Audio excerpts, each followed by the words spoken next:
Bonjour tout le monde. Est-ce que ça marche maintenant?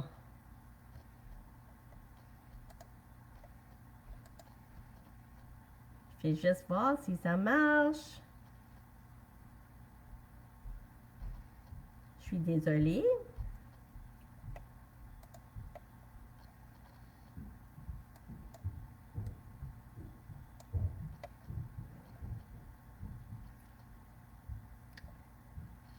Ok, je pense que ça marche maintenant. Je suis pas certaine. Je vais juste vérifier avec l'équipe de FRDJ.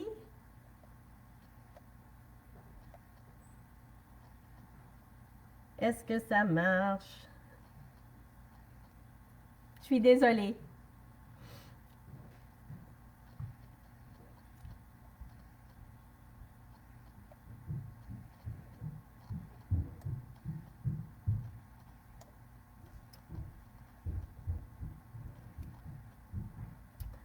Ok.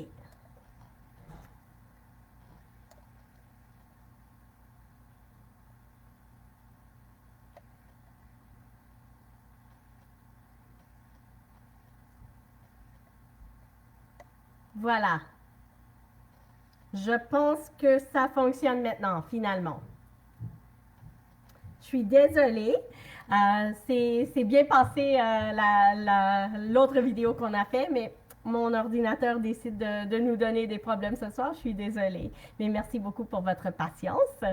Donc, je vais juste recommencer vraiment, vraiment vite. Mon nom, c'est Preeta. Je suis un endocrinologue pédiatrique et je suis très contente d'être ici aujourd'hui, invitée par FRDJ pour parler de nos adolescents atteints du type 1, de diabète de type 1.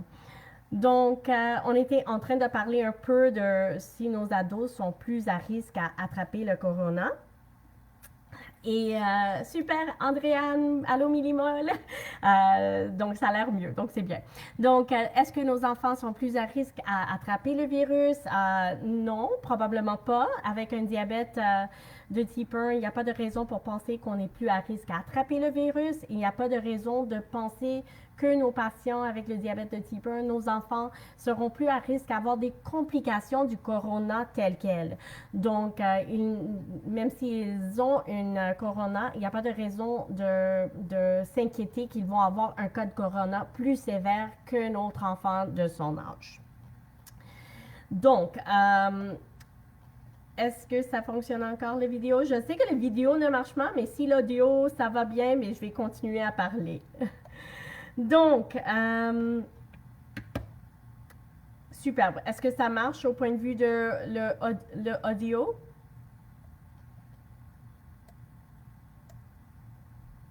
Oui, ça marche. OK. Euh, Quelque chose de très, très, très important, c'est que si un enfant, un ado, n'importe qui avec le type 1, si on a un virus, euh, comme n'importe quel virus, pas seulement le corona, le COVID, mais n'importe quel virus, ça peut jouer sur nos glycémies. Et c'est très, très important d'être préparé pour n'importe quelle maladie. Donc, comment est-ce qu'on peut être préparé pour une maladie? Bien, d'avoir assez d'insuline, des bandelettes pour tester, ou si on a un pompe ou un moniteur en continu, qu'on a toutes nos fournitures comme il faut.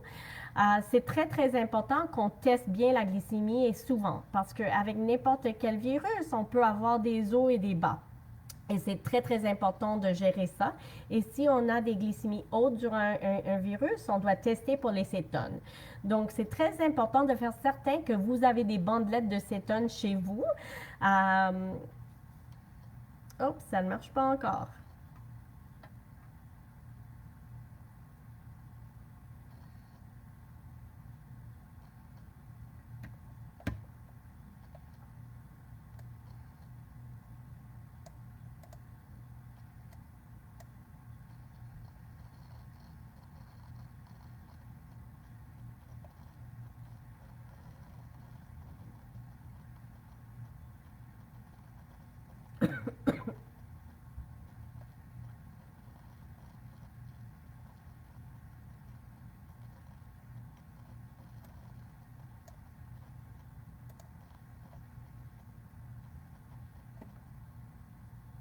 OK. Est-ce que vous m'entendez quand même si la vidéo ne fonctionne pas? Parce que si oui, je peux continuer à parler.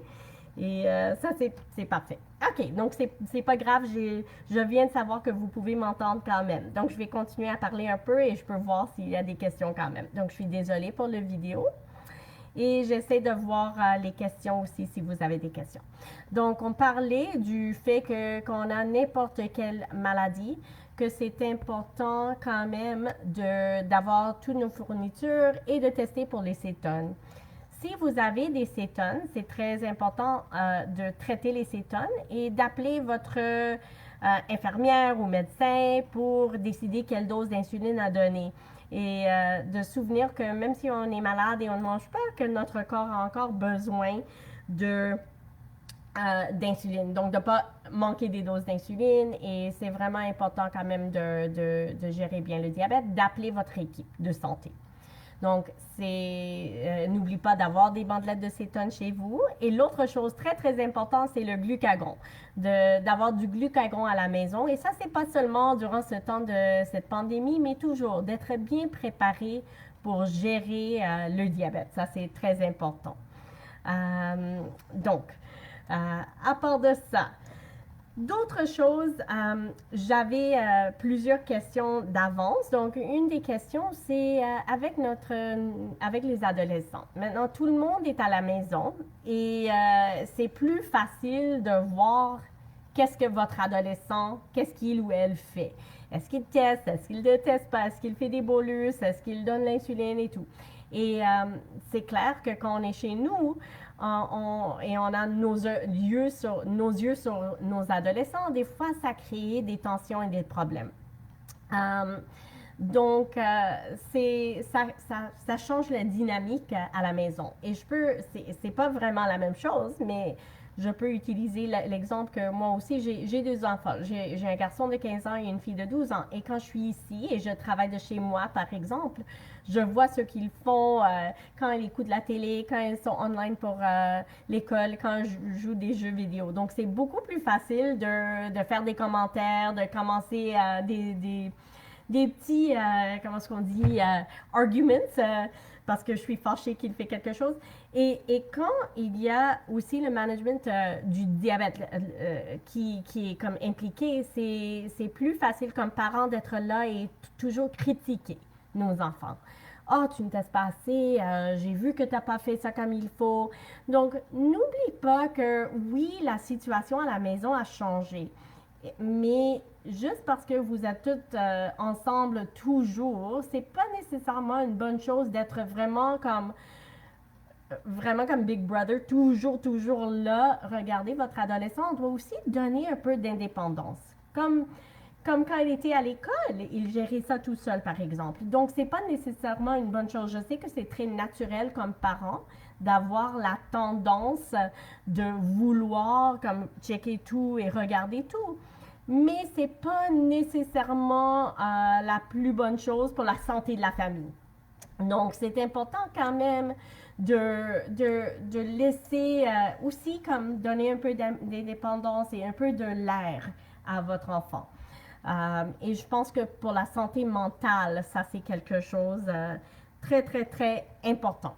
Et pas seulement la santé mentale de votre enfant, mais aussi de votre santé mentale. Parce que soudainement, nous étions dans un monde où, oui, nous sommes peut-être à la maison ou au travail, nos enfants sont à l'école et soudainement, nous sommes toutes dans la même maison. Donc, ça change la dynamique, c'est sûr, même si on n'a pas le diabète dans tout ça. Mais juste de faire certain qu'on n'utilise pas le diabète pour quelque chose qui crée plus de conflits.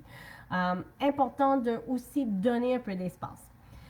Je dois aussi dire, comme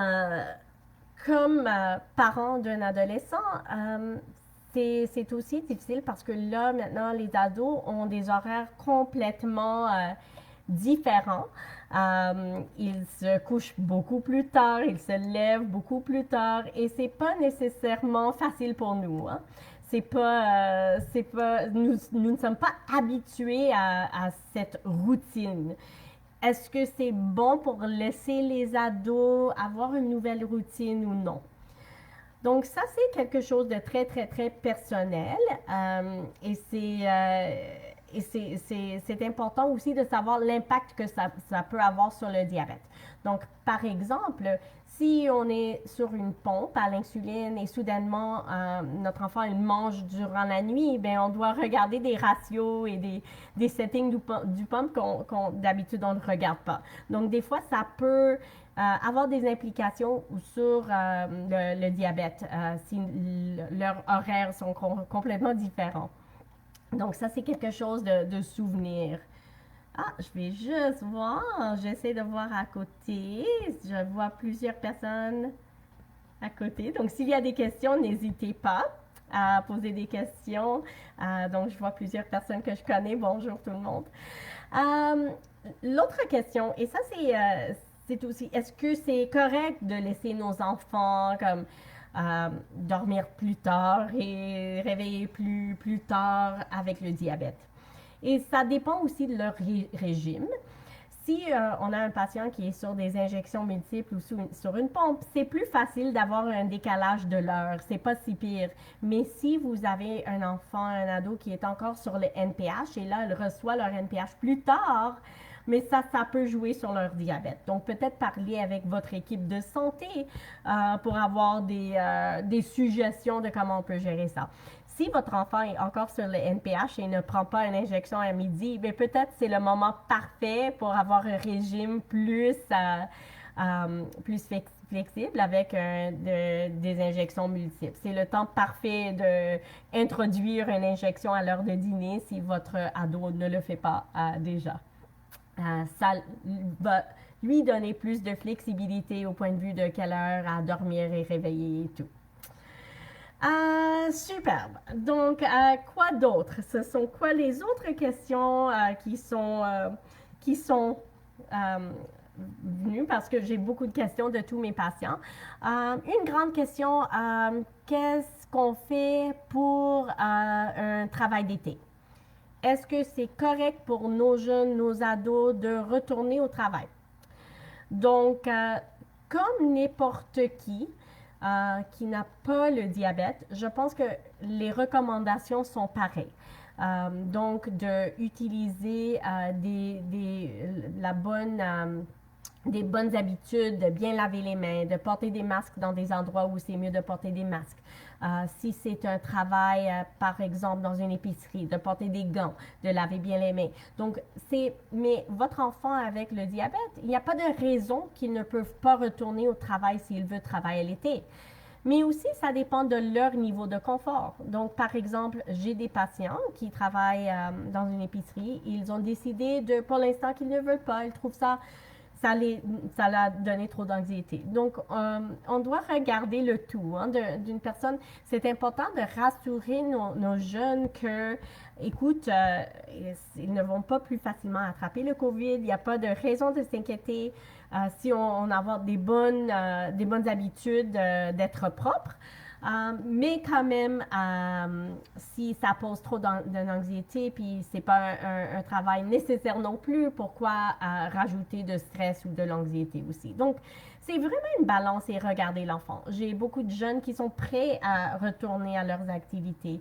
Et s'ils sont prêts, bien, on peut les encourager à suivre les recommandations de santé publique comme n'importe qui. Donc, quand, par exemple, le gouvernement a parlé de la réouverture de l'école, si le gouvernement est prêt à ouvrir les écoles, mais on peut être prêt à envoyer nos enfants à l'école même s'ils ont le diabète. Donc, juste de suivre les recommandations de santé publique. Mais comme ça, finalement, la décision a été retirée et on ne sait pas qu'est-ce qui va arriver cet automne, en septembre. Mais si, par exemple, en septembre, la décision est de rouvrir des écoles, mais on peut laisser nos enfants, nos ados retourner à l'école avec les autres. C'est important aussi de souvenir que c'est aussi la santé mentale qui est très important et peut-être l'élément social va être très important pour votre enfant. Une autre question que j'ai eue, avec mes patients.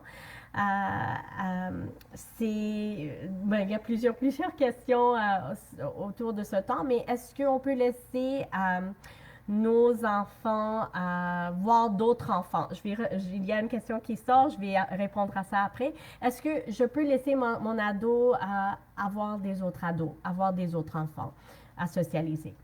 Donc, je pense maintenant le fait qu'on peut avoir 10 personnes dans notre cours dehors, que la température est belle, ça nous donne la chance de socialiser un peu. Je pense que c'est une bonne chose pour nos ados d'avoir cette opportunité de socialiser. Mais en même temps, comme parents, c'est toujours difficile parce que on ne sait pas qu'est-ce qui se passe quand les ados sortent. Donc, ce que je peux recommander, c'est oui, de les laisser sortir, bicyclette, jouer au soccer peut-être avec leurs amis, prendre une marche dehors avec leurs amis, mais toujours renforcer l'importance de la distance sociale quand même. Et s'ils sont comme par exemple dans le backyard d'un ami, que c'est quelqu'un que vous connaissez, donc vous connaissez la famille et que eux ils suivent les mêmes règles de société. Avec la distance sociale. Donc, c'est ça que j'essaie de faire avec mes enfants aussi, de dire, écoute, les enfants, vous pouvez venir chez moi et comme ça, je peux garder un œil et faire certain qu'ils gardent leur distance, mais en même temps, les laisser la chance de socialiser. J'avais une question, Monsieur Polata, bonjour, que votre enfant a manqué le test d'hémoglobine glyquée.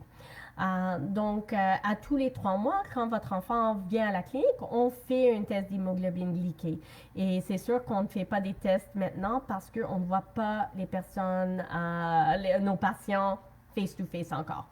Donc, première chose, c'est que en général, les hôpitaux, dans le prochain mois, on fait un processus de ramp-up. Ça veut dire qu'on va commencer doucement à avoir des patients. Pas autant que d'habitude, parce qu'on ne veut pas que les salles d'attente sont trop crowded. On ne veut pas trop de monde et trop de contact social entre des gens. Mais en même temps, c'est nécessaire, si on est inquiet d'un patient, qu'on les voit en personne. Donc, on essaie d'organiser ça, de voir un pourcentage de nos patients en personne. Si votre enfant n'est pas un de ces patients qui sera vu dans les prochaines 2-3 mois, vous pouvez quand même demander une requête pour faire l'hémoglobine glyquée et vous pouvez aller vous-même à l'hôpital pour faire le test ou à une clinique privée. Juste parce qu'on ne peut pas garantir, on ne sait pas dans 3 mois, ça va être quels patients qui seront vus et si on a la chance de faire une hémoglobine glyquée. Donc, vous pouvez avoir une requête et aller le faire à l'hôpital ou aller le faire à un labo privé. En général, les labos et les hôpitaux prennent soin d'être safe et propres. Et actuellement, je dis à mes patients, si vous voulez vraiment avoir le test d'hémoglobine glyquée, venir à l'hôpital, c'est vraiment pas si pire. C'est pas trop occupé pour l'instant. Il n'y a pas beaucoup de monde. Et quand vous rentrez à l'hôpital, il y a un questionnaire pour faire certain que tout est bien avant que vous rentrez dans notre labo à l'hôpital. Donc, merci pour votre question. Je vais juste voir s'il y a d'autres questions.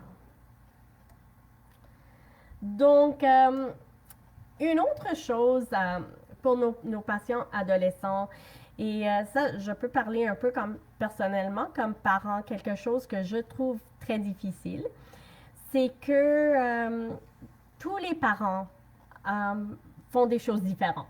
Donc, ça se peut que moi, je laisse mon jeune aller faire de la bicyclette ou aller jouer au soccer avec un ami et peut-être mon voisin ne le fait pas ou peut-être mon autre voisin laisse leur enfant faire encore plus que mon enfant.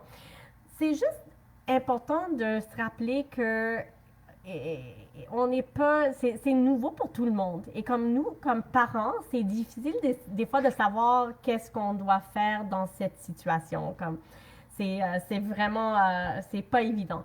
Mais aussi de dire que c'est pas un moment de juger non plus mais je dois dire comme parent, souvent je me sens jugée, comme les autres personnes me disent pourquoi est-ce qu'elle laisse ses enfants faire ça ou faire ça. Oublie ça. Je pense que c'est tellement important de souvenir que votre famille, c'est votre famille. Et vous devrez faire ce qui est important et bon et priorité pour votre famille. Donc, si vous êtes à l'aise à laisser votre enfant voir un autre enfant ou faire une bicyclette ou marcher et c'est important pour la santé mentale de votre enfant, essayez de ne pas écouter peut-être les mots jugementaux autour de nous. Je pense que c'est très, très important et c'est difficile parce qu'on ne sait pas le right ou le wrong, qu'est-ce qui est la meilleure chose à faire durant cette pandémie. C'est nouveau pour tout le monde. Donc, faites des choix qui sont bons pour vous et votre famille. Il y a une expression en anglais, on dit toujours pick your battles. Pick your battles. Donc, comme un exemple, j'étais vraiment comme je ne sentais pas bien parce que je savais que mes enfants dormaient très tard et se réveillaient très tard. Et ça m'a dérangée au début. Et finalement, je suis venue à la conclusion que ça ne fait mal à personne. Donc, c'est pas grave s'ils n'ont pas l'école. Donc, c'est pas grave s'ils se couchent un peu plus tard et s'ils se lèvent un peu plus tard. Donc, c'est comme on doit choisir nos batailles parce que si, par exemple, j'essaie d'avoir exactement la même routine que quand ils sont à l'école, ben c'est impossible et ça crée des conflits chez nous.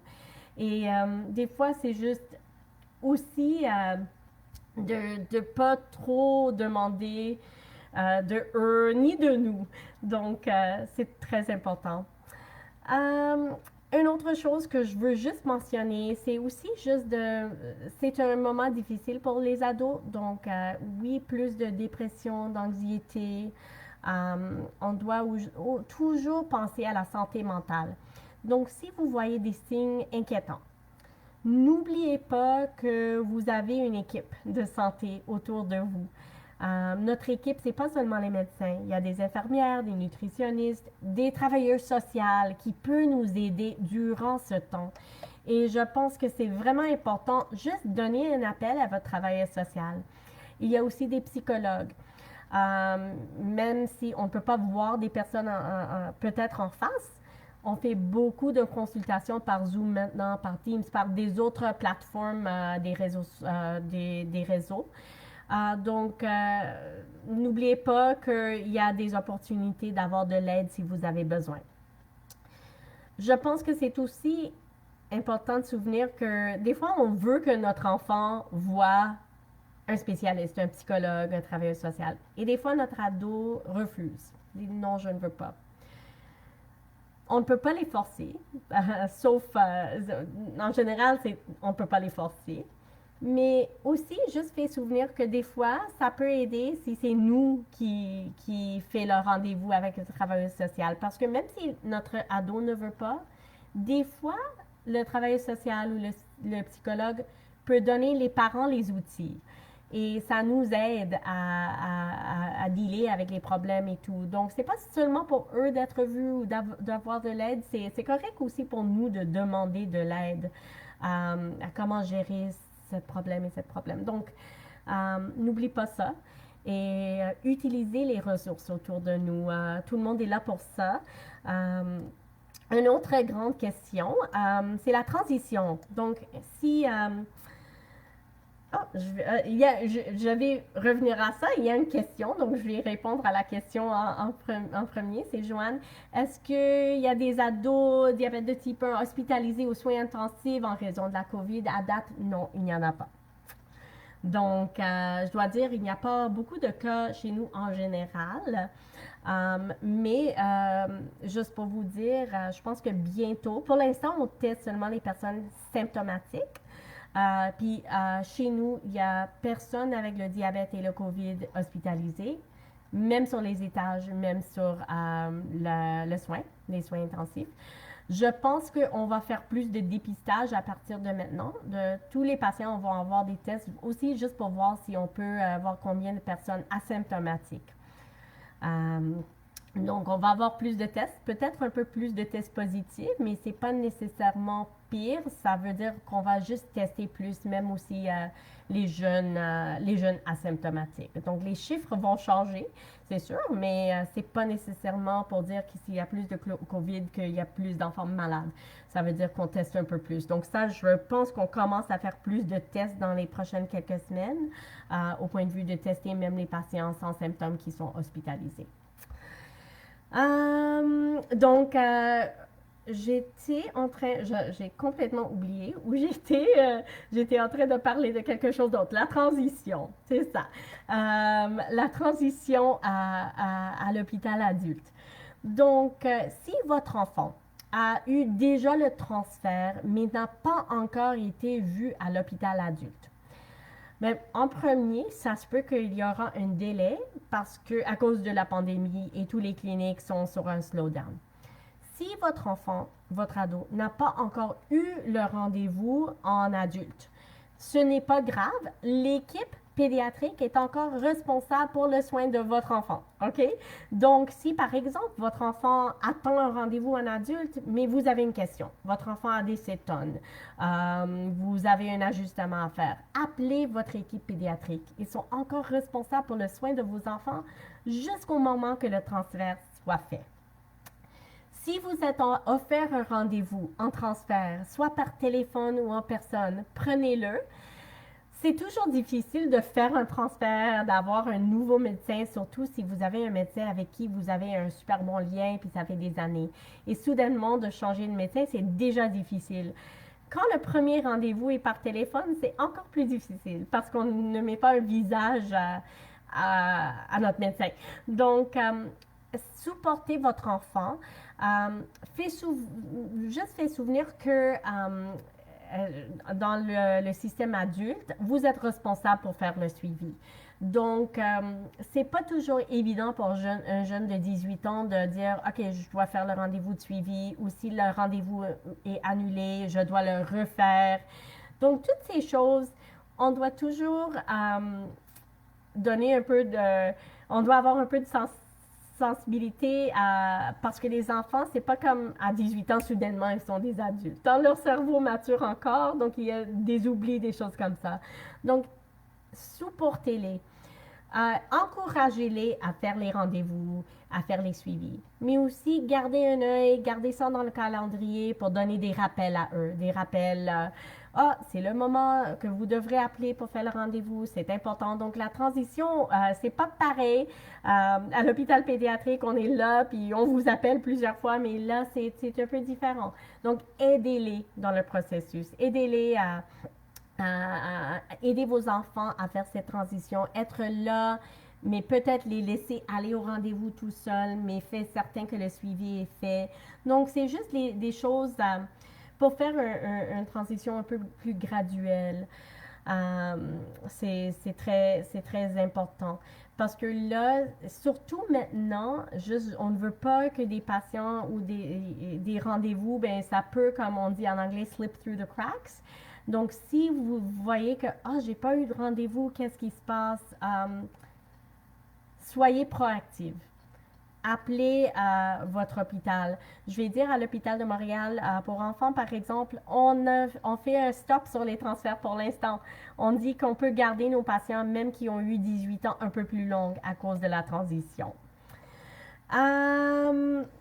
J'ai une question. Quelqu'un pose la question, est-ce que je prends soin des adultes ou juste en pédiatrie? Donc, oui, je prends soin des jeunes adultes.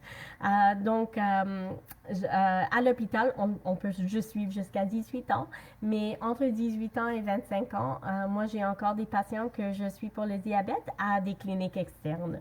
Donc, j'adore cette population, de voir les jeunes adultes, de les aider avec le processus de transition. Donc, oui, je prends mes patients à moi, que je connais depuis longtemps et j'ai continué à les suivre jusqu'à 25 ans, mais aussi j'ai pris des nouveaux patients qui ont besoin d'un médecin de transition, donc je les vois dans des cliniques externes.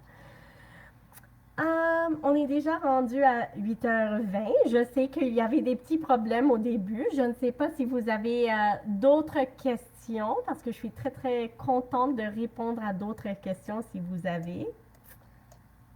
Je vais juste voir.